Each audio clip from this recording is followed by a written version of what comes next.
So today on this introductory course for Final Cut Pro version 10.3, I'm just going to go into some basic sound adjustments.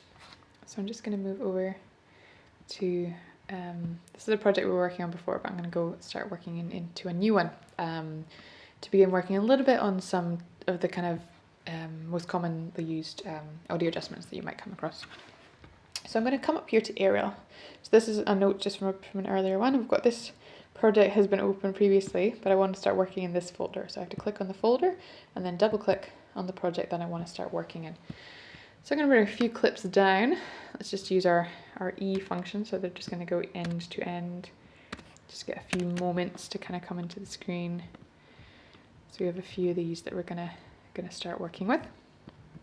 So we want to have like a little kind of introductory moment with our clips. We'll see how this happens here. So we've got a couple of our clips working here. One sound adjustment is it's a slightly more advanced one, but I just want to give you this information as this is how I want to use the video. I'm going to synchronize the audio and the visuals. So I have filmed this interview and at the same time I recorded the audio separately on a Zoom recorder, Zoom H5. So I want to place this audio onto this video. Now, a very, very basic way of doing it would be to sort of bring the video down and to align this. You can align it visually using the sound waves. You can kind of almost see them zooming in. You can kind of pick a point that's quite kind of clear, and you can synchronize them that way. Zooming out. So the sound generally is happening kind of at the same time. And you can bring that down. And that's not bad. That's pretty good. But I'm not going to do that because I want it to function quite practically. Command out. So I'm going to actually get Final Cut Pro to sync them. And so I'm going to select the two portions. So select one, hold Command, and select the other one. And then I'm going to use, it's the equivalent of right click on the mouse, or it's Control Select with the mouse. And it gives you that kind of drop down menu to the side. So just to kind of emphasize that one, either right click or Control Select. Now from here, we've decided we've got the audio we want, we've got the audio we want and the visuals we want, and we want to synchronize them. So we're going to select this option, which is synchronize clips, or you have the keyboard shortcut here, which is Option, Command, and G. So you click this option here, synchronize clip. So I'm just going to simplify that one. So I just might say interview sync. So I know that I'm using this clip that has been synchronized. In the event Aerial, I want the starting time code to be 0, and I want to use the audio for synchronization. The second option here is disable audio components on AV clip. So what that means is, do you want to disable the audio in this and replace it with this? You can leave it ticked or unticked because it's something which you can later come back to if you need to. But for now, I do want to disable it because I just want to use the audio from the Zoom recorder, as opposed to, again, with a lot of these options, you've got your custom settings. If you want to be very particular about these, because this is all more related to your visuals, but don't worry too much about that for the moment. So yes, I'm going to synchronize that, and I'm going to click OK. It takes a moment depending on how long it is, depending on how different the sound sources are. If they've been filmed in different parts of the room, there might be a bit of delay, there might be a bit of echo, those kind of things. Or if they've been recorded at different bit rates and things, it can get a bit confusing. So I now have this clip here. You can see there's this little symbol here. This shows that this is our synchronized file. So if I play this, so this is now a synchronized file. So this is the original file, and this is now with a good quality audio. So this, in the same way you can bring down any clip, you can just kind of click and drag it. If I bring this onto the timeline, you can see now, within the audio components of our inspector, these are the options, your audio configuration, and the storyline has just been deselected. If you reselect that again, that is where you then have the two audio portions playing simultaneously. So this is when you have your full training back in 2016. That includes the audio from the camera. So deselect storyline again. Full training back in 2016. And that's just the audio from the Zoom. So that's our synchronized clip. I just wanted to kind of show you that because it's very useful. So I'm going to use this portion as opposed to these ones here. So we're going to look at some audio adjustments that you might want to come into play. So we're going to create a little kind of mini promo. So these clips, I've just put a few clips on the screen, and these are just basic jump cuts. It's just literally going to go probably quite abruptly from one into the other.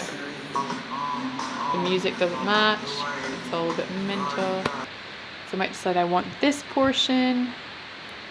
Put that at start. I just want the moment when he walks round. It's going to be very, very tiny. This part here where he does a nice spin. It's going to be a kind of very rough introduction. Here maybe. Bring that in. Let's get another wee close up just so we can kind of work with it. Just have a nice spin as we look here. Not that nice, this just spins. Let's choose where. That's a nice spin. Let's work with that one. So I'm just going to use end. So we have a little introduction. But what I'm going to do is we're working with sound here, so I don't want to use the audio from this for our intro. The basic way, I'm going to go back to here so you can see our audio in a bit more detail. Actually, let's go even higher. So the basic audio adjustment is this volume bar. So as I hover over this line with my mouse, you can see there's two arrows appear, one up, one down, and then the option of 0 decibels and adjust volume. So if you click and drag this bar up or down, this is going to adjust the volume. You can see the decibels. It goes up to 12 and it goes down to infinity. As I go up as well, if I just zoom in a little bit more, you should be able to see that the sound waves start to go yellow and then red. That's when you're getting into peaking territory. So it means it's going to be the top portion of the waves are starting to get crushed, and it's going to be quite painful to listen to, especially if you're listening in headphones. It can happen quite a lot for things like claps or for things like live music and stuff. So you want to kind of keep that out of the yellows and the reds as far as possible, because occasionally it's quite natural for it to kind of be there for things like claps and stuff, but even then you still want to bring them down a little bit so it's more comfortable for your audience to listen to. But I want to take the audio out of these completely, so I'm going to bring all of these, I'm going to bring all of the volume on these right down. Another quick way of doing that actually is just if you want to bring the volume down on one of them, you do Command C, you can highlight everything else and do Command Shift V, and paste the attributes. So you've made a volume adjustment and you want to copy it from here to here. So I want to paste my volume changes onto everything. So it's another way of doing it. And I'm going to put this audio underneath. So I've taken in the original track that was used for the aerial piece, and I'm going to drag a small portion of that because I don't need the whole thing, just underneath. Even that is quite long. Let's drag that right in. It also has a load of peaking. Let's see how long this lasts. Has a bit of silence at the beginning, which I don't want to use. I want it to come straight in with, actually it has sound at the beginning, not music. Let's bring that in. This is a sound, so I want to bring this to about here. Let's see how that sounds now. There we go. Starting to build a small video here. I know we're working on sound, but you do need a few of these moments to kind of get you started. Let's put that close up in here.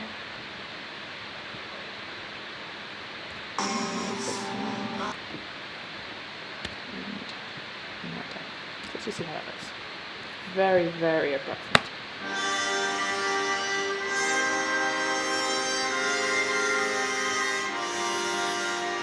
So yeah, they're very short. I've cut this one. So you can start to get into your sort of musical timing, cutting it to the sound waves and getting these kind of cuts to happen at nice moments.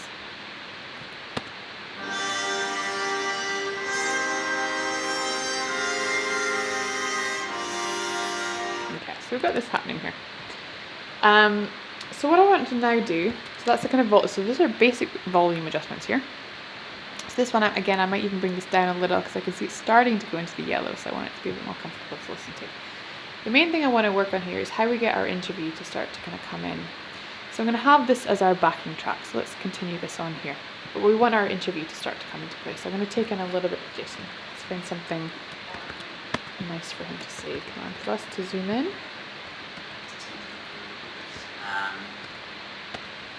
I feel like I wouldn't add on much to it. I would probably just fine tune it.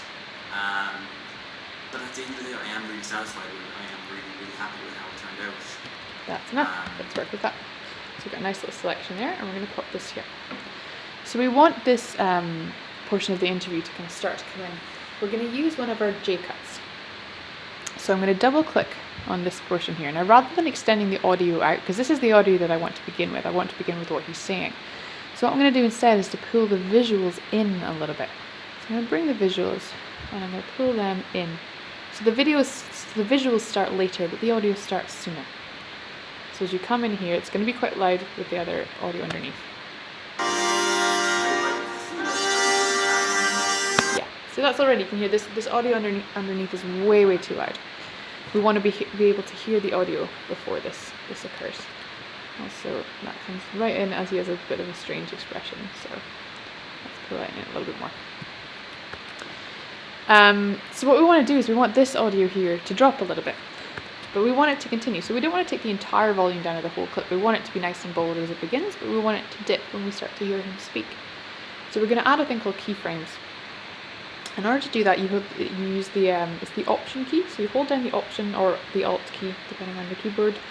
And as you can see, when I hold down the Alt key, this changes from the up and down arrow into your A selector with a little cross in a square. So as I do this, when I select, it creates a little dot. So what I'm going to do is I'm going to add maybe 4 of these actually. 4 is usually quite a good number for transitioning both in and out of something. So these are called keyframes, and what they do is they give instructions to Final Cut as to where the volume is at that point, and where it is at the second point, where it is at the third point. They can be used for a variety of different functions, and they can be used for visual effects and transitions and crops and all that kind of thing. But we're looking at audio to begin with. So this what we're telling Final Cut is at this point the volume is -2 decibels. But at this point we want the audio to be lower. That's quite a lot. Let's say -22. It seems like quite a lot. But now we've told it that it's back up at -2 here, which means that it's going to transition back up again. So I want this one maybe to also be down at around 22. And if I undo both of those, there's another way of doing that. You can take this bar that exists between them and drag that down as well. So there's 2 ways of doing that there. And what that's telling you here is that at this point, well, -20 is fine. From here, it's at -2. Then it starts to transition to this point where it is -20. Stays at -20 all the way to here. It's -20 at this point. It begins to change, and by this point, it's now -2. So let's just have a little listen to that and see how that goes. I feel like I wouldn't add on. So that's still quite abrupt, and it drops too quickly before he comes in. I'm going to lift up his audio, just maybe a little bit, and I'm going to transition it a little bit closer to him, and maybe not quite as much. So maybe bring it down to about -14 and see how that sounds. I feel like I wouldn't add on much to it. It's not too bad. Bring it down slightly, and maybe bring him up a tiny bit more so you really hear what he has to say. So let's just give that play.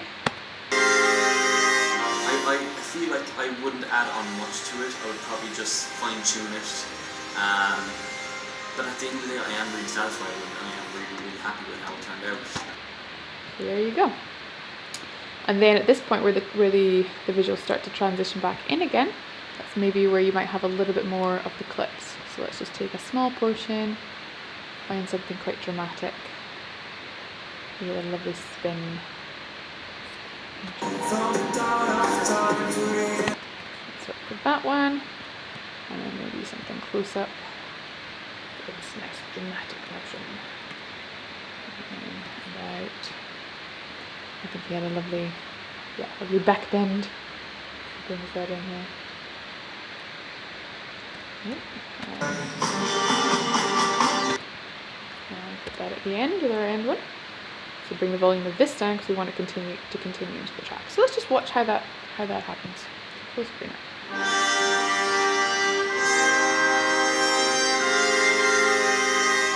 I feel like I wouldn't add on much to it. I would probably just fine tune it. But at the end of the day, I am really satisfied with it. I am really happy with how it turned out.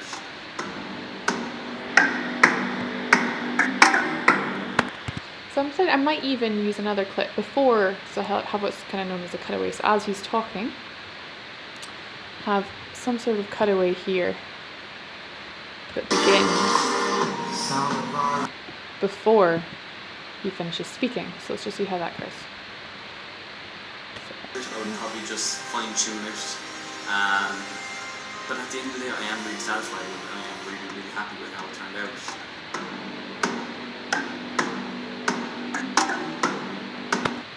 So what I'd probably do is bring this in a little bit more, make them a little bit shorter. Really, really happy with how it turned out.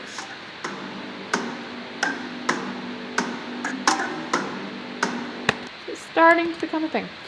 So these transitions here, so this, because this is closed, you can't see where the J-cut still lies, but if I double click it here, so we have got this dip out and back in again, just as this moment happens. In the same way, you could also use that if you had a moment where, for example, there was clapping that was too loud. I'm not going to use it here, but let's just take one of these peaks. Let's say, for example, one of these peaks was a clap. If I take my option, click to create a few keyframes here, you might use this to create a small dip here, just for a moment, just so it kind of, it reduces the height of those peaks. Zoom back out, and Command Z to undo, get rid of all this. If you need to get rid of a keyframe at all, it's literally just Control click and delete keyframe. But remembering, if you do delete a keyframe, that the information for the Final Cut will still transition from one to another. So if I delete this one, this keyframe is then going to go from here to here. So just to be aware that if you delete it, it's going to kind of ping back into place with that same information. Same thing if I delete this keyframe, it's not going to go back up again and it's going to stay at that level. So the information hasn't changed from one to another. So it's just something to kind of bear in mind.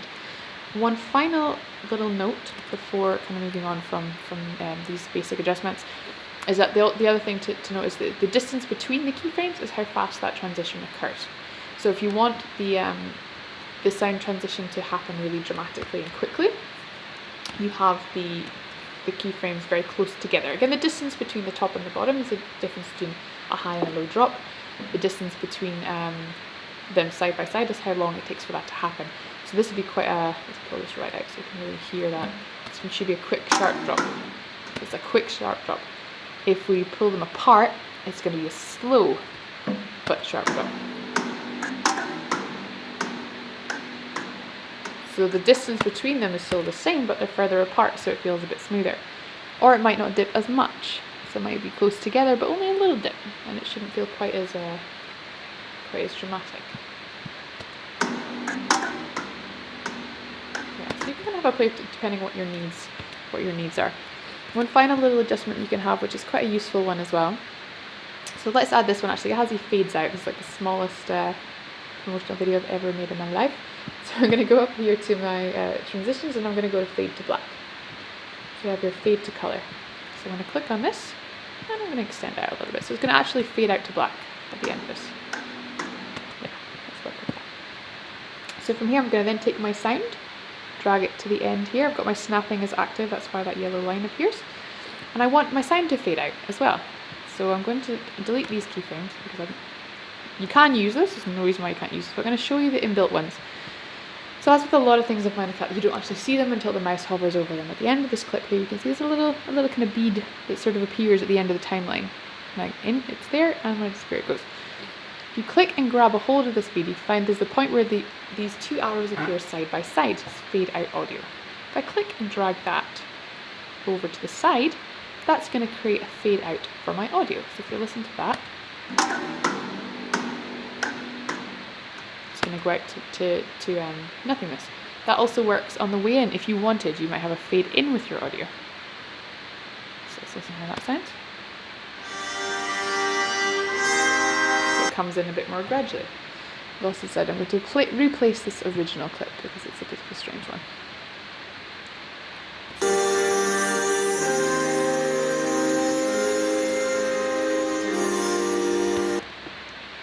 Just have this, I might have this entire bit actually, even slightly before, yeah, slightly before this. I'm just going to replace these clips here, bring those down. So yes, that's your fade in and your fade out of your audio. Another tiny thing is that you can adjust the type of curve that appears. So this is, you're just going to standard, it's a slow and a gentle curve out. If you hover over, again, this tiny little bead, and hold Control click, that's your right click option on the mouse, you have different types of curves. So you've got your linear plus 3 decibels, negative decibels. S curve is one of the ones I love to use for fade out because it gives you that really smooth, kind of sleek fade out. So that one there, you can see the curve, so it gets really, really gentle and kind of just tapers off at the end. So let's just have a listen to how that sounds. It's just nice and smooth. So let's just watch that whole thing. So we've created a little 20-second video with a few sound adjustments in.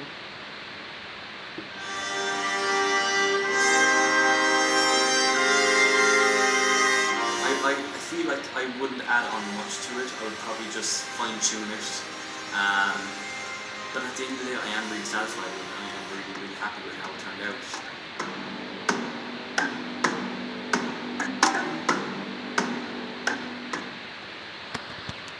So there we are. So that's our basic sound adjustments for today, and particularly sort of related to making sort of promotional style videos. So hopefully that was useful to you. We'll go into more detail with things like sound effects and some of our adjustment, the audio enhancement boards in a later video.